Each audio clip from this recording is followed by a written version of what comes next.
thoughts with us. He doesn't require any introduction.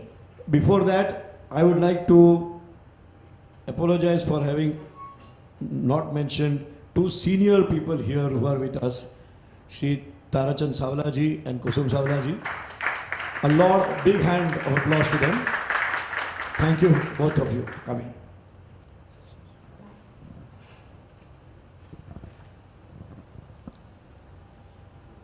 Thank you Chirag ji, आपने एक ऐसी संस्था बनाई, मुझे लगा कि मैं उसी एरा में पहुंच गया जहां से मैंने स्ट्रगल शुरू की थी। यहाँ पे बहुत से ऐसे लोग हैं जिन्होंने शंकर जी के साथ काम किया, जयकिशन जी के साथ काम किया, मैं भी उनमें से एक हूँ और बहुत खुश नसीब हूँ कि अभी तक ज़िंदा हूँ। मैं आपके साथ भी हूँ और जिनके साथ था उनके बच्चे भी यहाँ पर हैं। शैलेंद्र जी के बेटे दिनेश जी, अख्तर बहुत छोटा था जब मैं हसरत साहब के घर जाता था, तो आज देख के बहुत खुशी हुई। मेरा शंकर जयकिशन के साथ जो रिलेशन है वो एक ऐसा रिलेशन है कि जब भी मैं उदास होता हूँ तो अपनी उस ज़िंदगी को याद कर लेता हूँ और खुश हो जाता हूँ कि ऐसा शायद सपनों में किसी स्ट्रगलर के साथ हो सकता है। मैं बॉम्बे में आया हरियाणा से, मेरा यहाँ कोई नहीं था और 8 साल की स्ट्रगल के बाद मुझे एक शख्स ने शंकर जी से मिलवाया और फेमस में गया। वहाँ मुझे काम मिला, लादी साफ़ करना और उनकी गाड़ी धोना, और मुझे बोला कि तनख्वाह नहीं मिलेगी।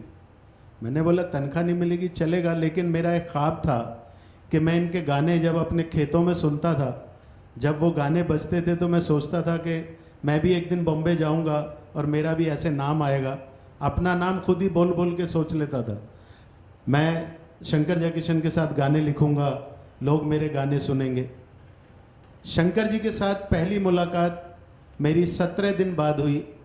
जब मैं वहाँ काम कर रहा था तो एक दिन वो आए, छोटी सी डायरी उनके हाथ में थी और उनका एक स्टाइल था, कफलिंग लगाते थे, ज़्यादा वाइट कपड़े पहनते थे। बोले क्यों मियाँ, क्या हो रहा है? सर काम कर रहा हूँ। नहीं, तुम्हारा नाम क्या है? तो मैंने कहा मेरा नाम सुधाकर है। लेकिन यहाँ क्या कर रहे हो, ये गाड़ी के आसपास क्या कर रहे हो? सर मैं रोज़ धोता हूँ। जानते हो गाड़ी किसकी है? मैंने कहा ये शंकर जी की है, और किसकी है? तो मैं तो धो ही रहा हूँ, मैं थोड़ी गाड़ी लेके जा रहा हूँ। तुम कभी मिले हो? मैंने कहा नहीं। वो ऊपर चले गए। थोड़ी देर के बाद मेरे को किसी ने कहा कि तेरे को बुलाया। मैं उनके पास गया तो ये वही थे जिनसे नीचे बात हुई। और अब तक वहाँ पे कुछ ऐसी राजनीति थी कि वो लोग मिलने नहीं देते थे। जो मेरे से पहले 10-15 लोग थे, वो एक चौपाल जैसी जगह थी कि जो वहाँ जाता था, खाना पीना मिलता था, वहीं का रह जाता था। ऐसों में मैं भी शुमार था। तो उन्होंने मुझे कहा कि तुम यहाँ क्या करने आए हो? मैंने कहा सर मैं तो आपका नाम सुन के आया था, फलां आदमी मुझे यहाँ लेके आया और मुझे यहाँ पे काम मिला। तनख्वाह कितनी लेते हो? मैं कहा जी आज तक तो मिली नहीं। तो बहुत ज़ोर से हंसे, बोले ठीक है आज से मिलेगी, लेकिन मेरे यहाँ काम करने का मतलब है खाओ पियो सो जाओ, लेकिन ज़िंदगी में जो कुछ करने आए हो उसको मत भूलो। तो कुछ दिनों बाद मैंने उनसे, अकेले में थे, उनसे डर बहुत लगता था क्योंकि वो बहुत कड़क बोलते थे, लेकिन मैं तो बच्चा था, उतना कुछ प्रॉब्लम नहीं था। मैंने उनसे कहा सर मैं गीत लिखने आया हूँ। गीत लिखने? सुनाओ। तो मेरी सुनाने की हिम्मत नहीं हुई, हाथ पैर कांपने लगे और मेरा कागज़ ही गिर गया। तो बोले कोई बात नहीं, चाय वाय पियो। तो पहली बार हसरत जयपुरी साहब आधे घंटे बाद वहाँ पे आए और मेरा परिचय कराया। मैंने उनके पैर छुए। अबे मैं ऐसे आदमी के शख्स के पैर छू रहा था जिनके गाने मैंने सुने थे। अभी तक शंकर जी के नहीं छुए डर के मारे, लेकिन उनके छू लिए। फिर बाद में उनके भी छुए। और मैं ऐसे करते करते वहाँ से, हसरत साहब ने मुझे एक दिन कहा कि देखो बेटा, अगर तुम कुछ करना चाहते हो तो मेरे पास आ जाया करो, मैं तुम्हें बताऊंगा कि गीत कैसे लिखे जाते हैं। मुझे बड़ा घमंड था कि मैं तो 300-400 गीत लिख के लाया था, तो मैंने कहा मेरे पास तो बहुत हैं। खार में रहते थे कैलाश बिल्डिंग में, वो मैं चला गया, 1-2 दिन गया, फिर लगातार ऐसा गया कि मेरी हिम्मत नहीं हुई कि उनको अपना एक भी गीत सुनाऊं, क्योंकि जिस तरह से उन्होंने मुझे लिखना बताया वो तो मुझे आता ही नहीं था। कुछ पैरोडियाँ लिखी हुई थी ऊट पटांग, बाकी तो कुछ नहीं था। लेकिन हसरत साहब ने मुझे समझाया कि फिल्मी गीत कैसे लिखा जाता है। मैंने कोशिश की सीखने की, और मैंने उनको बाकायदा अपना उस्ताद माना। तो मेरी डायरी में शैलेंद्र जी की एक तस्वीर लगी हुई थी, और मैं हमेशा टिल टुडे अपना काम शुरू करता हूँ तो शैलेंद्र राय नमे लिखता हूँ, वो भी लिखा हुआ था उस पर। तो हसरत साहब ने बोला, मियाँ सीखते हमसे हो और ऊपर लिखते हो शैलेंद्र राय नमे। तो मैंने कहा, हसरत साहब आप बुरा ना माने, मुझे उतनी तमीज़ नहीं है, लेकिन मैं जब दिल्ली में था तब से मैं यही लिखता हूँ, तो अभी इस लिखने को तो नहीं बदल सकता। मुझे वो बहुत पसंद है, लेकिन आ गया आपके पास तो मेरे लिए आप भी उतने ही हैं। आपने मुझे सब कुछ सिखाया है, अगर आप इस बात पे बुरा मानते हो तो मैं नहीं लिखूँगा। तो उन्होंने मेरे कंधे पे हाथ रख के बोला, नहीं बेटा, मैं बहुत खुश हुआ कि तूने सच बोला। और उस दिन से लेके जब तक भी मैं रहूँगा, मैं हमेशा हसरत साहब और शैलेंद्र जी को अपना एक ऐसा आदर्श मानता रहता हूँ कि जब भी मैं कुछ लिखने बैठता हूँ मैं सोचता हूँ अगर वो लिखते तो क्या लिखते। हालांकि मैं वैसा लिख नहीं पाता हूँ, फिर भी सोचता हूँ कि वो लिखते तो क्या लिखते। और उसी चक्कर में मैंने यहाँ पे स्ट्रगल शुरू की। स्ट्रगल करते करते एक दिन वो आया कि मैं डायरेक्टर बन गया। मैंने पहली फिल्म प्रोड्यूस एंड डायरेक्ट की। उस फिल्म का टाइटल था गोरी। गोरी के लिए मैंने एक सपना सजाया था कि इसमें शैलेंद्र जी तो तब नहीं रहे थे। मैं कहा हसरत साहब से गाने लिखवाऊंगा और शंकर जी का म्यूज़िक लूँगा। जय भाई भी नहीं रहे थे, तो मैं उनके म्यूज़िक रूम पे गया, 21,000 रुपये लेके गया था। मैंने जाके उनके पैर छुए। अब ये अरसा 17-18 साल का हो चुका था, तो उन्होंने मुझे पहचाना नहीं। मैंने उन्हें याद दिलाया कि मैं कौन हूँ। तो उन्होंने मुझे पहली बार ऐसे गले लगाया जैसे कोई बाप अपने बिछड़े हुए बेटे को लगाता है, और उनकी आंखों में नमी थी और मेरी आंखों में आंसू बह रहे थे। मैं कुछ कह ही नहीं पाया उनको। उन्होंने कहा कि अच्छा, जो कल तक हमारे यहाँ नौकरी करता था आज वो हमें नौकरी देने आया है। तो मैंने तुरंत पैर छू लिए। मुझे उनके गुस्से का मालूम था, मैंने पता नहीं पिक्चर करेंगे कि नहीं करेंगे। तो मैंने कहा सर, मैं आपको नौकरी देने नहीं आया, मैं तो आशीर्वाद लेने आया हूँ। मेरी ये फिल्म मुझे मिली है और मैं चाहता हूँ इसमें म्यूज़िक आपका हो। तो तुरंत उनका आगे से आया कि अच्छा, म्यूज़िक मेरा हो और गाने तेरे हों। मैं खामोश हो गया। वैसे अंदर से मैं भी यही चाहता था, लेकिन मैं कह नहीं सकता था। मैंने कहा नहीं साहब, आप ये पिक्चर कीजिए, फिर गाने जैसे आप बोलोगे कर लेंगे। उन्होंने कहा कि कितने पैसे लाए? मैंने कहा ये 21,000 रुपये हैं। उन्होंने कहा 1 रुपया और दो। तो 1 रुपया हमने और दिया, और वो 1 रुपया लेके बोले कि हम इसी 1 रुपये में तुम्हारी पिक्चर करेंगे। मेरी पूरी पिक्चर उन्होंने 1 रुपये में की। और 1 रुपये में क्या हो सकता है, उन्होंने इस तरह से मेरी पिक्चर में म्यूज़िक दिया, मुझे इतना सम्मान दिया। मेरी हिम्मत नहीं थी उनके सामने बैठने की, लेकिन उन्होंने ऐसा किया कि जैसे मैं बहुत बड़ा डायरेक्टर हूँ और वो कुछ भी नहीं है। मेरा म्यूज़िक शुरू हुआ। मेरा दुर्भाग्य ये रहा कि वो घड़ी भी मेरे सामने आई जब मेरा एक गाना रिकॉर्ड हो रहा था और शंकर जी की डेथ हो गई। फेमस में मेरा गाना चल रहा था, हम लोग सब रिकॉर्डिंग कर रहे थे, शायद भरत भाई भी उसमें थे और एनोक डैनियल अरेंजर थे। हमको मैसेज मिला 12 बजे कि शंकर जी नहीं आ रहे हैं। तो मैंने उनके घर फ़ोन किया। ऐसा कभी होता नहीं था कि शंकर जी लेट हो जाएं। तो घर पे किसी ने फ़ोन नहीं उठाया। फिर दूसरा फ़ोन किया तो मुझे कहा कि शंकर जी ने बोला है कि आप घर पे जो है ना चाबियां भेज दो। ये गाना हो रहा था उनके जो म्यूज़िक रूम था वो रिकॉर्डिंग स्टूडियो बन चुका था, और इसकी चाबी लेके आ जाओ। मैंने कहा ऐसे कैसे हो सकता है, वो तो बोले थे कि मैं आ रहा हूँ। खैर मैंने डैनियल को बोला कि सर आप पैकअप कीजिए, क्योंकि उनके बिना हम गाना नहीं कर पाएंगे, अगर करेंगे और वो नाराज़ हो जाएंगे तो फिर क्या होगा। वो पैकअप हुआ और शाम को 6 बजे हमें पता लगा कि वो इस दुनिया में नहीं रहे। वो एक लंबी कहानी है, उनके साथ जो हुआ शायद आपको भी मालूम है। लेकिन मैं वो आखिरी गाना जो हम रिकॉर्ड करने वाले थे, बाद में वो डैनियल साहब ने रिकॉर्ड किया, और कई मित्रों ने फेसबुक पे कुछ ऐसा भी लिखा कि वो ट्यून डैनियल साहब की थी। ऐसा बिल्कुल नहीं है, वो कंपोज शंकर जी ने किया था, उसका म्यूज़िक शंकर जी ने बनाया था, लेकिन चूंकि शंकर जी नहीं थे, रिकॉर्ड डैनियल साहब ने ही किया और किशोर दा ने ही वो गाना गाया। तो मैंने जब ये फिल्म जैसे शुरू हुई तो इसमें एक और मेरे साथ दुर्घटना हुई कि इसका एक गाना था, गोरी हैं कलाइयाँ, पहनी है मैंने हरी हरी चूड़ियाँ। ये गाना सभी ने सुना होगा। ये मेरा गाना था, मेरे वर्ड थे, मेरा गाना नहीं आता है, मैं ऐसे ही बता रहा हूँ। मेरा वर्डिंग थी, गोरी है कलाइयाँ पहनी है मैंने हरी हरी चूड़ियाँ, गोरी है कलाइयाँ। और एक महान म्यूज़िक डायरेक्टर ने मेरा गाना चुरा के आज का अर्जुन में दे दिया, और उन्होंने कहा गोरी है कलाइयाँ तू ला दे मुझे हरी हरी चूड़ियाँ, गोरी है कलाइयाँ। सेम गाना। ये गाना आया तो मैं कुछ कर नहीं पाया, क्योंकि मेरी उतनी बिसात भी नहीं थी कि मैं उन लोगों से टकराऊं, और ये गाना सुपर डुपर हिट हो गया।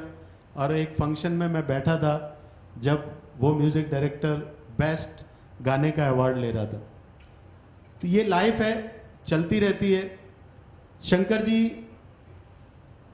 के साथ जितना भी मैंने सीखा, जो काम किया, मुझे यही लगा, वो हमेशा कहते थे बेटा जब भी कोई काम करो, तुम लिरिक राइटर हो, तुम डायरेक्टर हो, तुम प्रोड्यूसर हो, बहुत कुछ हो, लेकिन जब भी कोई काम करो तो ऐसा सोचो कि ये तुम्हारा पहला और आखिरी काम है।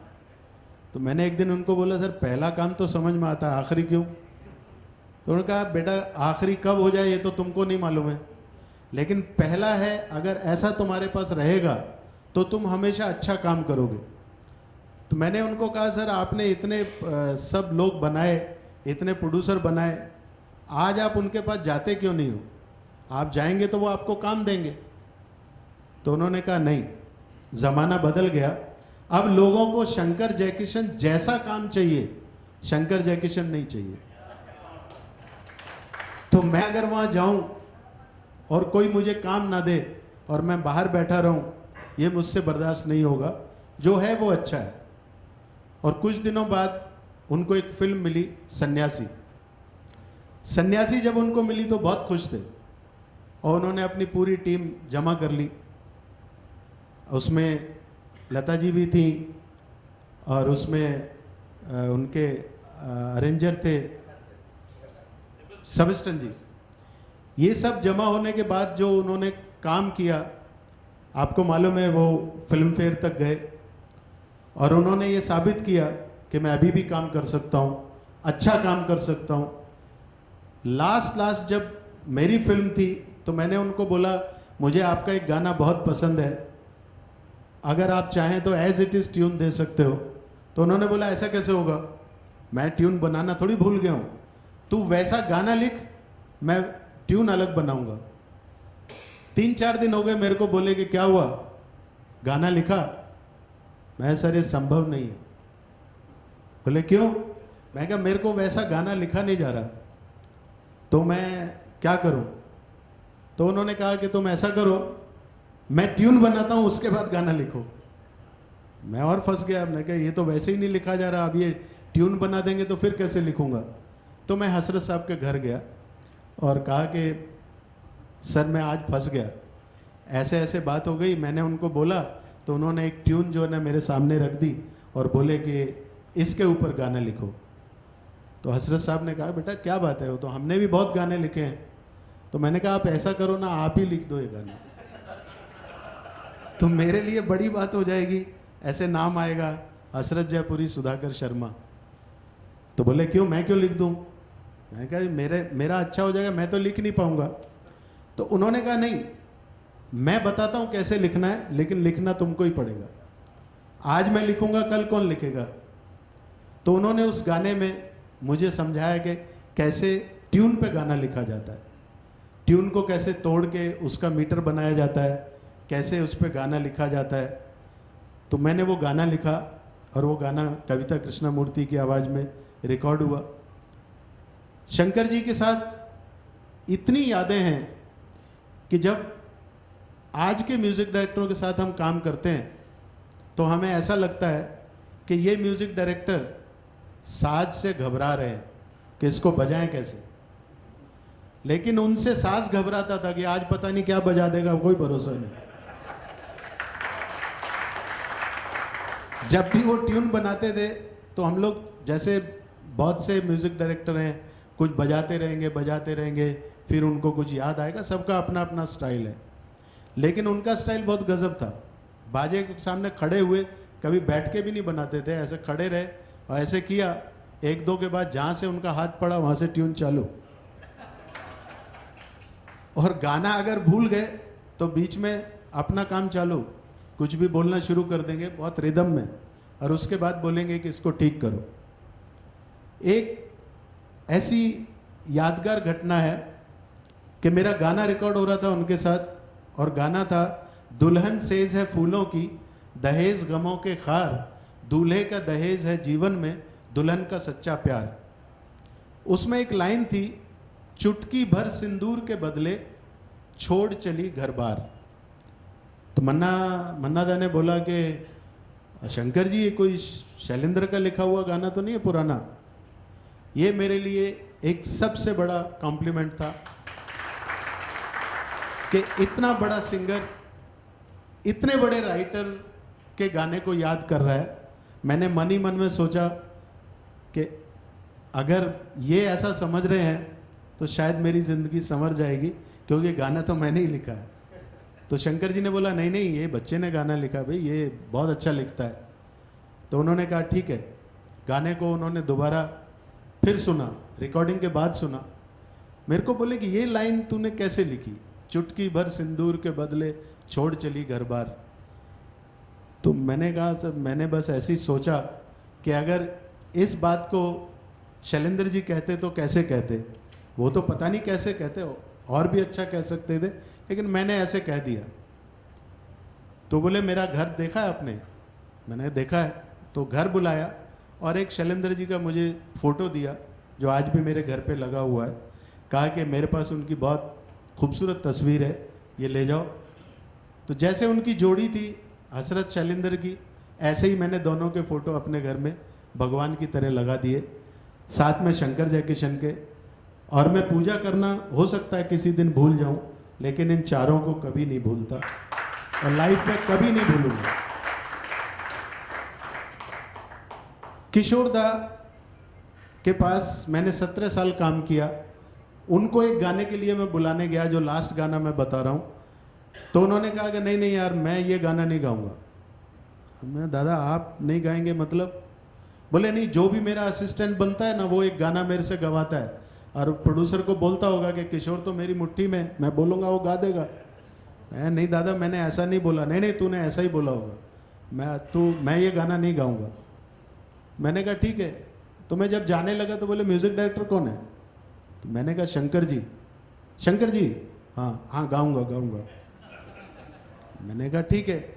और शंकर जी के साथ जब वो रिहर्सल के लिए आए किशोर दा, तो मैंने पहली टाइम, 17 साल कम नहीं होते सर, मैंने किशोर दा को कहीं भी इतना विनम्र नहीं देखा, इतना झुका हुआ नहीं देखा जितना शंकर जी के सामने था। मतलब जब भी किशोर दा को मैंने देखा तो ऐसा ही देखा, एकदम बुलंद, एकदम सब, हाँ क्या हो रहा है, अच्छा ठीक है ये। वहाँ जैसे ही उनकी एंट्री हुई तो मैं देख रहा था उनको कि ये क्या। तो गए बड़े प्यार से, तो उन्होंने कहा किशोर ये गाना है। हाँ मुझे मालूम है, इसने लिखा है, ये ट्यून है। नहीं नहीं वो तो हो जाएगा। इधर उधर की बातें करते रहे, कोई रिहर्सल नहीं की उन्होंने। और उन्होंने कहा नहीं नहीं आप जो बोलेंगे तो मैं गा दूंगा, मैं तो जस्ट मिलने आया था, इधर बॉम्बे लैब में मेरा गाना था तो मैं सोचा आपसे मिल लूँ। शंकर जी से जब वो बात कर रहे थे तो मुझे लगा कि शायद जितना मुझे नहीं मालूम कि ये कितने महान हैं, जो किशोरदा उनसे बात कर रहे थे और जिस तरह से बात कर रहे थे, मैं समझता हूँ कि एक टीचर और स्टूडेंट जैसी बात हो रही थी। जबकि किशोरदा खुद लीजेंड इतने बड़े, लेकिन जब वो उनसे बात कर रहे थे, नहीं नहीं शंकर जी ये अगर ये देख लीजिए आप कैसा है, मैं गा के बताता हूँ आपको। नहीं नहीं तू गा सकता है, मुझे मालूम है, ये ऐसा कर वैसा कर, पूरा उन्होंने ऐसे ही बताया। और किशोरदा सिर्फ मन ही मन में शायद रिहर्सल कर रहे होंगे, उन्होंने गाना वैसे गाया नहीं। और उसके बाद शंकर जी उनको लिफ्ट तक छोड़ने आए। ये सीख मैंने पहली बार देखा कि वो आदमी इतना झुका हुआ है, सब कुछ है, लेकिन शंकर जी फिर भी उनको लिफ्ट तक छोड़ने आ रहे हैं। और जब वापस आए तो मेरे को बोले बेटा ये बहुत बड़ा सिंगर है, ये हमारे पास जो है ना ये गाएगा ना, इस गाने की ज़िंदगी बन जाएगी। तो शंकर जी जब भी कोई बात करते थे, किसी काम के लिए जब किसी को याद करते थे, तो वो हमेशा बोलते थे कि ये काम जब होगा ना तब तुम्हें पता लगेगा इसकी कीमत क्या है। तो मैंने उनको बोला कि नहीं हमें तो अभी भी मालूम है कि इसकी कीमत क्या है। बोले नहीं अभी नहीं मालूम है, अभी किशोर जब इस गाने को गाएगा तो ये गाना बहुत बड़ा हो जाएगा। लेकिन दुर्भाग्य वो गाना ना मेरी फिल्म में रहा और ना पब्लिक तक पहुंचा। और मैं अभी कोशिश कर रहा हूं, मैंने वो गाने सब इकट्ठे किए हैं और यूएस मैंने भेजा है उस गाने का, कुछ जितनी उसमें प्रॉब्लम्स हैं, कुछ मेरे को रफ गाना मिला है कहीं से। अगर वो होगा तो मैं, क्योंकि उनकी लास्ट फिल्म है और उस लास्ट फिल्म में मुझे ऐसा लगता है कि वो संगीत जो उन्होंने कंपोज किया, जो गाने उन्होंने बनाए, वो हम सब तक तो कम से कम आए। तो मैं कोशिश करूंगा कि उसको मैं आप सब तक पहुंचाऊं। शंकर जी ने एक बात और मेरे साथ बहुत अच्छी करी। उन दिनों क्या था, डायरेक्टर का नाम ही बड़ा था लेकिन पैसे तो उतने मिलते नहीं थे, क्योंकि 1100 रुपये में तो साइन किया और उसके बाद तो कोई पैसे नहीं देता था, सब काम करो। शंकर जी हमेशा बोलते थे कि बेटा मैं हूं ना। तो मेरे को समझ में नहीं आती थी मैं हूं ना का मतलब क्या, कि अभी या तो मैं उनसे पैसे मांगूं या कुछ करूं। उन्हीं दिनों मेरा एक दिवाली थी, ये मैं शेयर कर रहा हूं, बहुत मेरी गरीबी की बात है। दिवाली का दिन था और मेरा एक एलपी रिलीज हो रहा था HMV से। तो मैंने मेरी बीवी को बोला कि इससे अच्छी दिवाली कोई हो नहीं सकती कि इस दिवाली पे मेरा एक रिकॉर्ड रिलीज़ हो रहा है। तो मैं जाता हूँ, काला घोड़ा के पास उनका ऑफिस था, लेकिन मेरे पास वहाँ तक जाने के लिए पैसे नहीं थे। तो मैं उन दिनों स्टोव पे खाना बनता था, स्टोव का तेल निकाला मिट्टी का और उसको दुकानदार को बेच दिया और टिकट लिया उस पैसे से।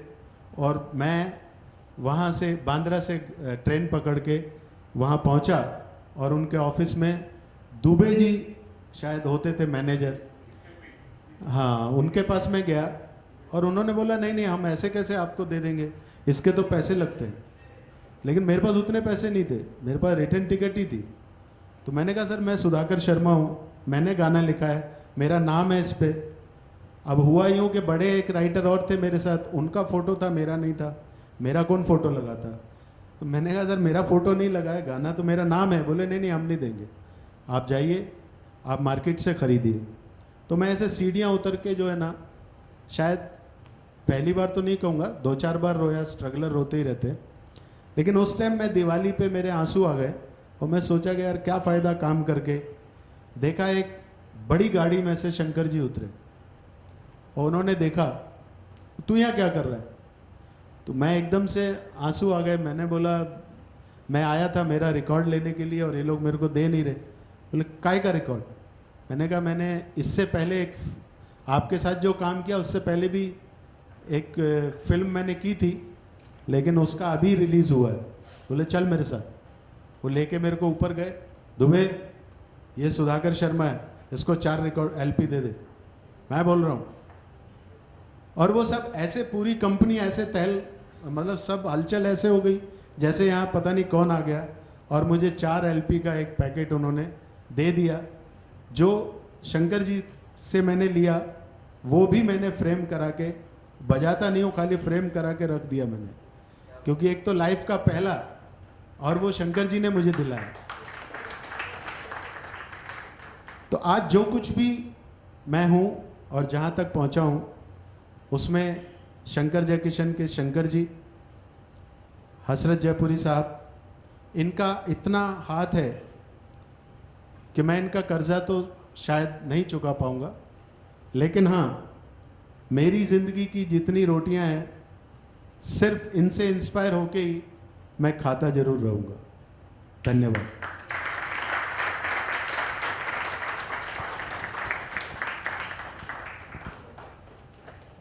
Sudhakar ji, very, very nice and emotional talk. Thank you so much.